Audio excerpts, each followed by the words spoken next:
Friends, welcome to serials Adda. Friends, ఇక రాబోయే కథలో ఆదిత్యని నడిచేలా చేసిన ఆనంది. ఇక కథలో అయితే ఆనంది బాధగా ఉండడం చూసి ఆదిత్య అడగడంతో ఇక తనకి లీగల్ అడ్వైజర్గా కంటే పేదవాళ్ళకి వాళ్ళ కేసులు వాదిస్తూ వాళ్ళకి హెల్ప్ చేయాలని ఇష్టమని తెలుసుకుంటాడు. అదే విషయం గురించి సునందతో మాట్లాడడంతో సునంద చాలా సీరియస్ అవుతుంది. ఏంటి ఆదిత్య నువ్వు మాట్లాడేది? అయినా తను వెళ్ళి అక్కడ ప్రాక్టీస్ చేసి ఆ పేదవాళ్ళ కేసులు తీసుకొని వాదించడం ఏంటి? అయినా తను ఇప్పుడు బస్తీ అమ్మాయి కాదు, ఈ సునంద కోడలు. అందుకోసమే మన తాహతకు తగ్గట్టు మన ఆఫీస్లోనే లీగల్ అడ్వైజర్గా ఉండమన్నానని అంటుంది. ఇక ఆదిత్య, ప్లీజ్ అమ్మ, తన కోసం కాకపోయినా నా కోసమైనా తనని ప్రాక్టీస్ కోసం వెళ్ళనివ్వమ్మా అని చెప్పి అంటాడు. దాంతో ఇక చాలాసేపటికి సునంద ఇక నో నో అని అంటూ ఇక తన కొడుకు మాటను తీసి పడేయలేక రాబోయే కథలో ఇక ఆనంది కోరుకున్నట్టుగానే ప్రాక్టీస్కి వెళ్ళడానికి ఒప్పుకుంటుంది. దాంతో ఆనంది చాలా హ్యాపీగా ఫీల్ అవుతూ, ఆదిత్య గారు ప్రతి విషయంలోనూ భర్తగా నాకు చాలా హెల్ప్ చేస్తున్నారు, అందుకోసమే నేను ఆదిత్య గారి రుణం ఎప్పటికీ తీర్చుకోలేను. ఆదిత్య గారు తను నడవలేకపోతున్నారని బాధపడుతున్నారు కదా, తనని ఎలాగైనా నడిచేలా చేస్తానని చెప్పి ఇక అనుకుంటుంది. ఇక రోజు ఆదిత్యని ఆనంది అయితే ప్రాక్టీస్కి తీసుకెళ్తూ ఉంటాడు. ఒకరోజు అయితే ఇక ఆదిత్య ఆనంది కోసం వెయిట్ చేస్తూ ఉండగా ఆనంది ఎంతసేపటికి రాదు.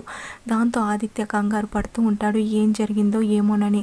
ఇక కావాలనే ఆనంది తనని ఎవరో రౌడీలు తీసుకెళ్తున్నట్టు గట్టిగా కేకలు వేస్తూ, ఆదిత్య గారు నన్ను కాపాడండి, నన్ను ఎవరో తీసుకెళ్తున్నారని చెప్పి గట్టిగా అరుస్తూ ఉంటుంది. దాంతో ఇక ఆదిత్య చుట్టుపక్కల ఎవ్వరూ ఉండరు, హెల్ప్ హెల్ప్ అని అరుస్తున్నాయి. ఇక ఆదిత్య అయితే ఎలాగైనా నా భార్యని కాపాడుకోవాలని చెప్పి ఇక చాలా అంటే చాలా ఆతృతగా ఇక ఒక్కసారిగా అయితే లేచి నిలబడతాడు. ఇక పరిగెత్తుకుంటూ ఆనంది అంటూ వెళ్తాడు.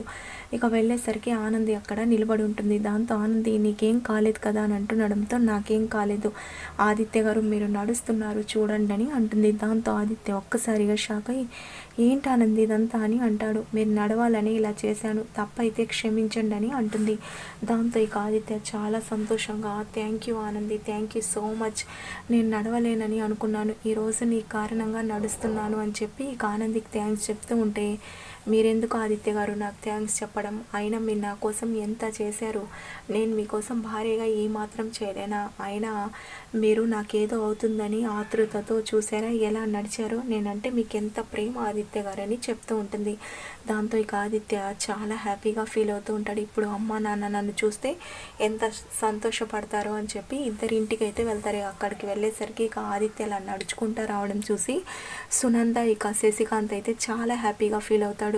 ఇక శశికాంత్ అయితే మన కొడుకు నడుస్తున్నాడు సునంద చూడు అని చెప్పడంతో జరిగింది మొత్తం చెప్తాడు. దాంతో ఇక ఆనంది గొప్పతనం గురించి ఇక సునందతో చెప్తూ, నువ్వు ఎప్పుడు తప్పుగా అపార్థం చేసుకుంటూ ఉంటావు, చూసావు కదా తన భర్త నడిచేలా ఎలా చేసుకుందాం మన కోడలని అంటూ ఉంటాడు. దాంతో ఇక సునంద కూడా, నిజంగా నా కోడలు చాలా గ్రేట్ ఆనంది, నువ్వేం చేయాలనుకుంటున్నావు చేయి, నా సపోర్ట్ నీకు ఎప్పుడు ఉంటుందని ఆనందికి అయితే అలా మాటిస్తుంది. దాంతో ఇక ఆనంది ప్రాక్టీస్ చేసి పేదవాళ్ళ కోసం అయితే ఆ బస్తీ కోసం ఇక వాదిస్తూ ఉంటుంది. ఇక సునంద కూడా ఆ బస్తీని పేదవాళ్ళకైతే రాబోయే కథలో ఇచ్చేస్తుంది. ఫ్రెండ్స్, ప్లీజ్ ఈ వీడియో నచ్చితే లైక్ చేయండి.